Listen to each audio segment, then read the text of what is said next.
How you doing today, Miss Debbie? I am doing okay. I feel good today. I got my nails done. My nail tech really, she helped me with the domestic violence thing, so I'm feeling good about that. That's what helped my spirits today. Ooh. My daily challenges is hard. First I try to get up in the morning. I find myself thinking that I have both of my legs to walk on. Unfortunately, I got shot in this kneecap here, and I still have a bullet that's like moving in my legs. So it's like muscle and tendons that's like real, that's trying to like form back together. So I have pain there. Of course, showering is it's a daily task. I do have a shower chair, so that helps a lot. And of course, I can't get this side like I need to. And if you know me, you know I sweat a lot. I go through real bad anxiety, so I'm still needing help to get certain areas, just to make sure I'm fully clean. The struggle of getting in and out the tub is a lot. Just the simple things, up and down the stairs is a challenge. Getting in and out the house can be a challenge. I fell twice while doing so yeah, it's a challenge. That's all I can say. My way and getting up and down.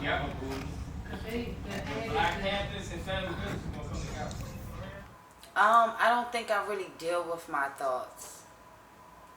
I I try to do everything in sight.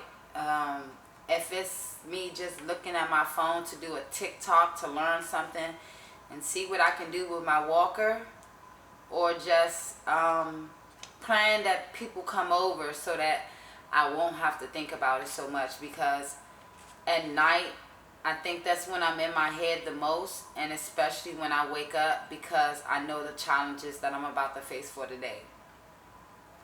And in that, do you feel like that's adding on to a struggle, or are you getting better at this? Like as far as your daily challenges, is it becoming worse? Is it? I hear people say that they see my progress. I don't ever see it, and I think it's more so because I'm fighting against myself to try to heal. I fight the battles of just keep saying, "Oh, well, my heart is still in it." Yeah. I don't know if I can do this because I'm so like I'm just ready to give up. I'm a Gemini, so I'm already in my head. Split personality. Yeah. So it's a challenge just by trying to stay out of my head and just trying to keep a smile on my face throughout all of my adversities that I'm going through. That's cool. That's what we need to hear. That's what I'm talking about. Keep your head up, baby. So, many women seem to face emotional or physical abuse from their spouse. What advice do you think you can give to help out the next person?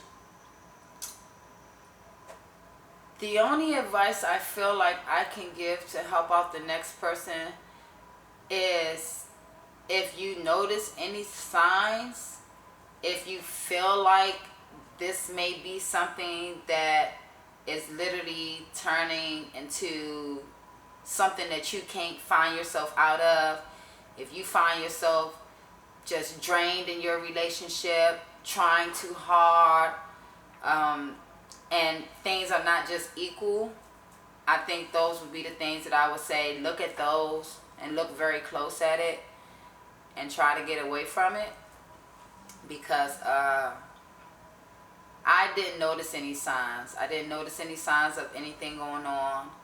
I didn't. And if there were any signs, I really didn't pay too much attention to them. And I believe that's more so because I wanted to believe that everything was good. So in my mind, I really don't know what triggered it. I think I fight myself every day on what triggered it. Like, was I the cause of this? Like, was I the reason for failing you? Cause I done everything I possibly could. Was you not happy and you was not telling me? I never could tell any signs because he's been around a good 80% of my family and a good percentage of all my friends. And no one has ever really said, oh, I don't like him, or oh, I don't want you to be with him. And I can only say that to say they didn't say anything like really out of this world to make you feel like, oh, he's not no good for you, because a lot of people say he will be good for you. So I've known him since my 9th grade year in high school. That's pretty good.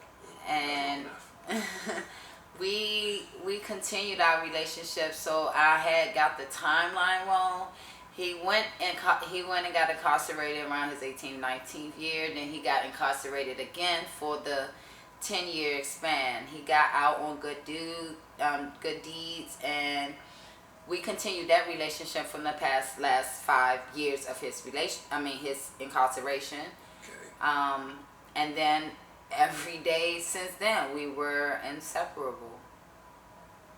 And in the relationship with him at the time, how was it? Like, how was your experience for the last, I'd say, 3 years?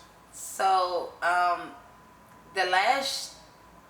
it's been a year and a half that he was out of jail. Okay. But that last year when he was in, but the last 2 years, like, I felt like he was doing so much more than the men that I was seeing outside in the streets. And they were all friends, and I've always would let them know, well, when my guy came home, you ain't got to worry about me no more, because he taking care of me out inside of the jail. You know, I would get money here, I would get money there. So, but that goes to say, like, I made sure he was taken care of also while he was incarcerated. I can see it now. I was speaking to one of my cousins the other day, and I was like, you know what? Maybe he was controlling. And I just ignored it, because we was outside one day, and I'm chilling with some family, and we're outside, and he's on the side of the car with my friend.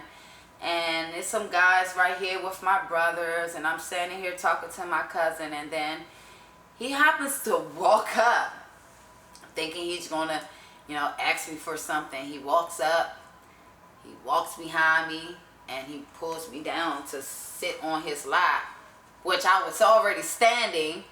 He pulls me down to sit on his lap to say, and I say, well, what you doing? He say, I wanted you to sit down right here.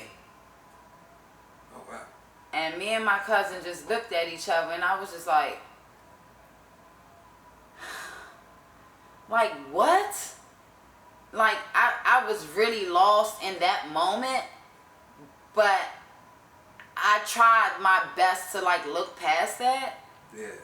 And we talked about it, like, afterwards, but it never really dawned on me that, yeah, even when it came down to a phone call, he was like, so who that?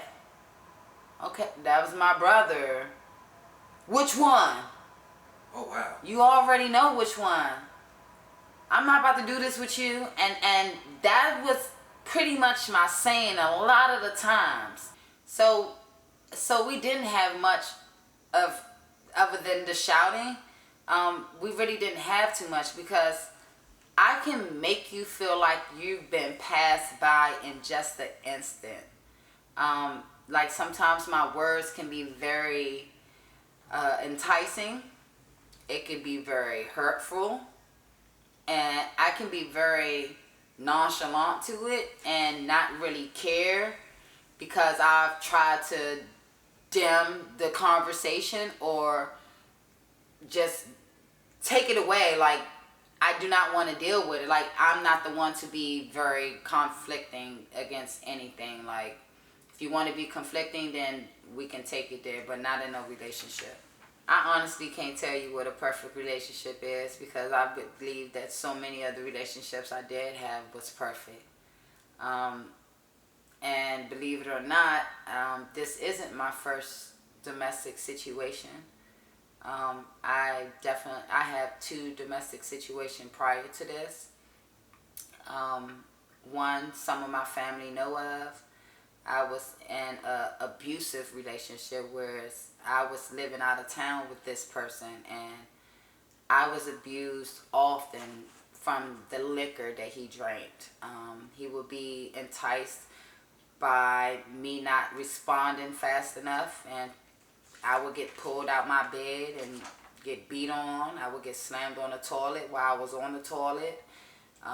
I went through a lot with certain situations, and then I had another relationship where the guy would grab certain bars from his workout machine or his uncle's workout stuff, and he would hit me across the head or throw one at me to hit me in my back or something weird. So I can't really tell you what a perfect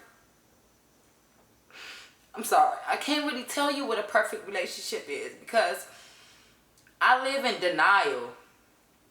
I live in denial with a lot. So, the only thing I can tell you is, like, those 2 relationships, I was able to run. I was definitely able to literally run out of the relationship.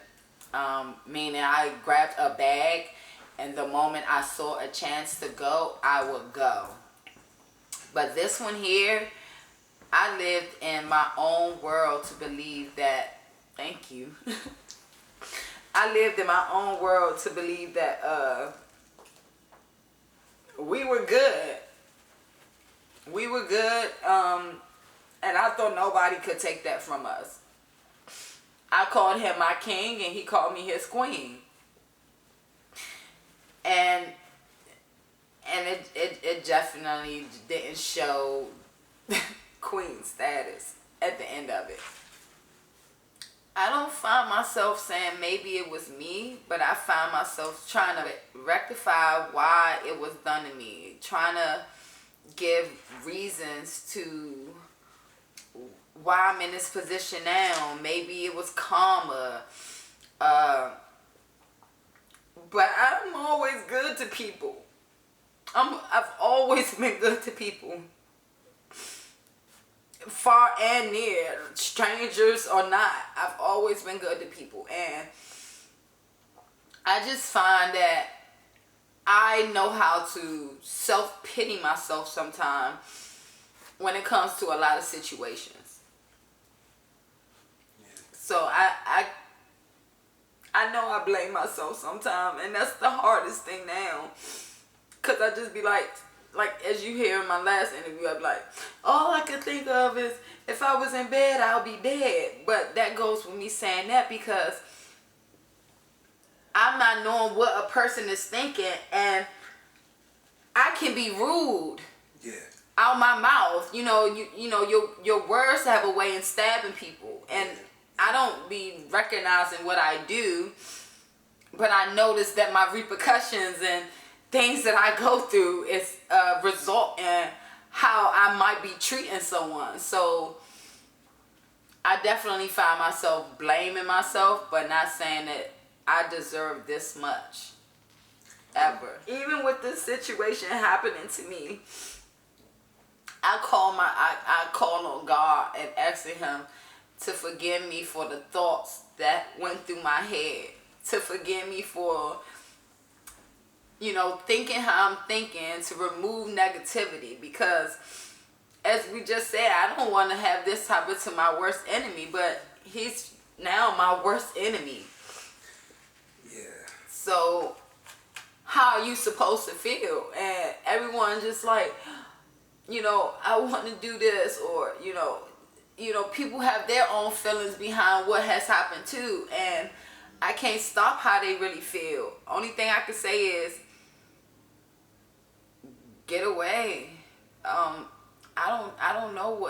I did. I don't know. And I'm in my head right now. Yeah, I definitely would. How hard is it to get out? I put that on the scale of 1. Depending on how deep your heart is, I put it on the scale of 1 to get out. But if you got a relationship with God, I ask you to scream out to Jesus. Even in the moments of your abuse, scream out to Jesus and say, Lord, clear me from all evil. Clear me from anything that's not right in my path. Anything that's not right for me. And I used to pray a lot at night and ask God to do those things. And they say God has a fine way in revealing who's here for you and who's not. And I believe that was my moment that God showed me this isn't it.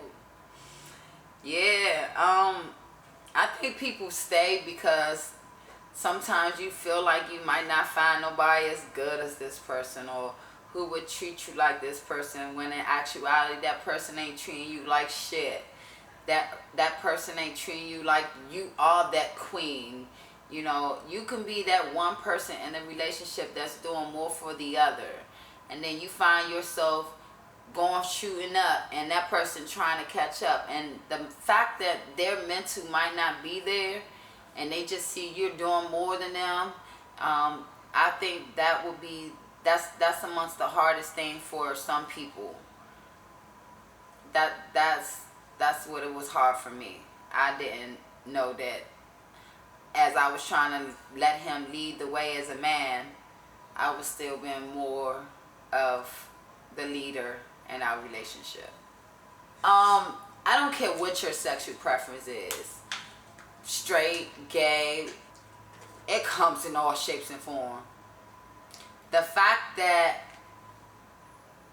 I never knew how much evil sat in this person, the fact that he was already battling a third personality that no one ever knew of, the fact that he's trying to say that he don't remember anything and still want to scream he loves me, that's all a part of manipulation.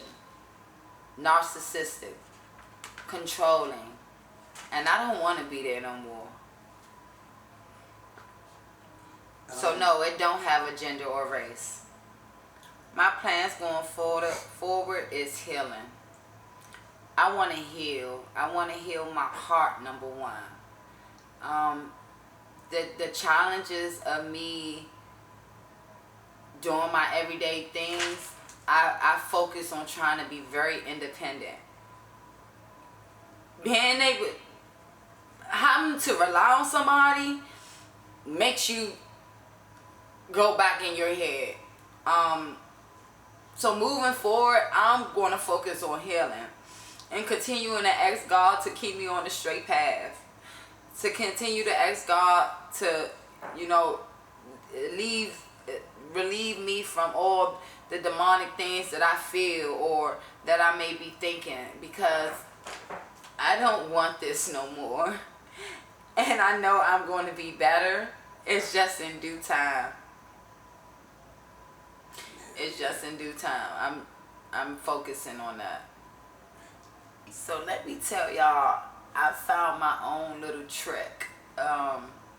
You got one good leg. If it ain't nothing better than motivational videos to watch motivational videos in order to encourage you to do whatever it is that you're going to do. I watch a lot of TikTok, of course, and you see a lot of disabled people, or you see people that faces their own challenges. You see women who's been shot in the head and still surviving. The fact that they're able to keep moving and under despair of depression and the things of what people may say, they're still going. So all I can say is I'm not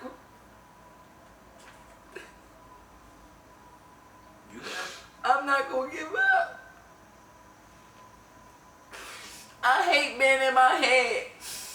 Because when I get in my head, it's hard to get out because I continue these thoughts over and over again. And doing this right here really helps, but I still find myself going in my head.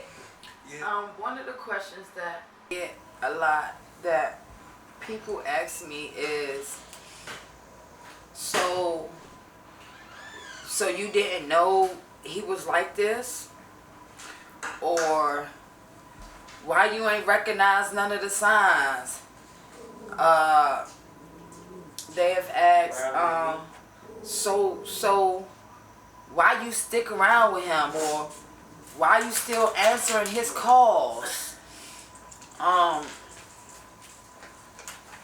It's a lot of questions that I'm asked, and honestly, sometimes I'll go around the question. I will go around the question. I will let them know, hey, I'm not even thinking about that right now. And then when I start telling the story and how I got shot in my back first, yeah, then people understand, oh, so you didn't see that coming? How did I see something coming when I get shot in my back? I will never understand that. Like, you know, so it's a lot of things that I find that people don't know that is a question that can be detrimental to my healing or the next person healing. Because I think about how I didn't recognize he had the gun. But all I know is I heard a click and then boom. You know, fighting for my life. But to know that my detective didn't give up on me. So, the thing is, everything was caught on camera. But far as what I remember, like I remember everything pretty much from that camera video before it was shown to me. So to be able to remember everything, to not be able to forget nothing, to know that I was 2 inches from my main artery, to know that I was an inch and a half from my main artery and 2 inches from my spine, is to know that God was only covering me. I fought. I got up several times. I called out for my uncle. And the asshole proceeded to come over me to look in my purse to see if I had my keys. Then he came back to ask my uncle if he saw the keys. Then the asshole took my dog in the house after he shot him. You know, to know that my detective was there, other than the first officer on site, I got on that gurney. They said I was trying to run out. Bullet fragments was left on the gurney. They immediately took me for a blood transfusion. I found out yesterday from my mom, that was the second day when I was in the hospital when I had saw her face physically. I didn't know I had went through the blood transfusion and everything at that point. All I remember was blacking out. That's all I remember. And to know that my detective came in there and kept saying, "You gonna get through this. Just keep fighting."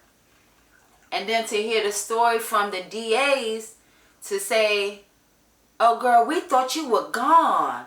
To see that video, we thought you were gone." They always put the worst of the worst outside. But to know that God had a bigger plan than what I assumed. I was on that ground thinking I was gone. But let me tell you, the greatest strength in me came from God. Because when I know I was weak, He made me strong. When I knew I was down, He lifted me up. When I knew I was at my challenge, He made me win my battle. And that is all in all, that I know that God, I will continue to walk with Him. And I will walk with Him with pride. So no one will be able to try to deter me from anything now.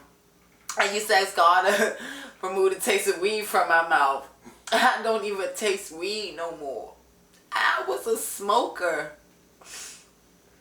To know that I am still here when from a bullet wound that sprint through my hand to my head, I'm still here. I am nothing but blessed, and I'm nothing but happy and grateful for that alone. I don't think I'll probably be in another relationship. And if I do, only God will bring the right man to me. Of course, I feel like I might have a friend, someone that I can call on. But my trust has been diminished to like a level that I probably won't even understand. I trust people with just the slightest string of a thin needle, on a thin needle. Like, I trust so much that I have to learn how to guard myself now. So, in saying that, only thing I could say is I pray that I'll be able to love again, because my heart has the deepest hole in it that I have ever felt in my entire life. And that's the part that hurt the most. 20 days ago, August the 7th, it happened. The crazy thing, I will never forget the date. I will never forget this shirt, because this is a shirt that we have alike. And I know that this is one of my favorite t-shirts. It was a shout out to Kurt Bone. The streets are not made for everybody. That's why they created sidewalks. He shot me in this shirt. But I wear this shirt as pride to say, you thought you had me down, but you could not steal my joy. I'm still here by the grace of God. So, yeah, I just had to say that part, because it's just so crazy how everything just turned out. But yeah, I thank y'all for listening.